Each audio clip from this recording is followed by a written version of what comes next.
Leaders focus on outcomes, managers focus on tasks. You see the difference of thought? So we've got to think differently.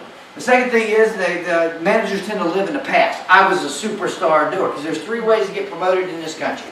3 ways primarily. Number 1, superstar doer. You're better than everybody else on your staff, so we're going to put you in charge of that staff for a while. Number 2, you've been there longer than everybody else. You're just a veteran. You survived there. You know where all the skeletons are in the closet because you put half of them in the closet yourself. Number 3, you're related to the boss. See a lot of that in medical. A lot of that, and especially on practices where you get the office manager is the wife or husband of the doc. So we know it happens. Now, are those wrong? Is that a bad thing to be? Is that a bad thing to have a situation? No, it's just fine as any way to choose anybody. But it doesn't mean it skills you to lead anybody else. So what happens is you tend to lead in the past. I did this. This is the way I've always done it. It's always been this way. So now it becomes a competition of who's the smartest, who's the best, or whatever. It's not a cooperation at all. That's what leaders do. They learn from the past to prepare and go and lead people to the future. They learn what went right, what went wrong, and they will explain it to people and go, here's why we're doing it differently now.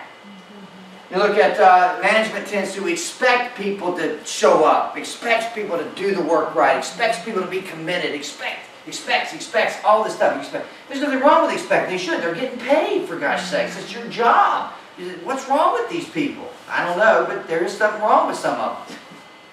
You can't expect from them. You've got to inspire. You've got to help them see the value. You've got to help them understand why it's important to do it this way. Even if it's uncomfortable, this is why we're doing it this way. If they've got a good idea, that's a great idea. Why don't we try it that way for a while and see what we're... And then it may become the great new idea.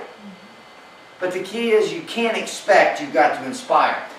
Think transactionally. Management tends to think transactionally because, I can ask you in here, how many of you have done the job longer than you've been in charge of other people doing the job? You've been a doer longer than you've been maybe a leader of other doers. So if you've been a doer longer, what are you thinking like? A leader or a doer? Transactionally versus transformationally. If you come in the morning and go, okay, what am I going to do to get this stuff done today? You're thinking transactionally. If that's your thought in the morning, what do I got to do to get this stuff done? You're a superstar doer.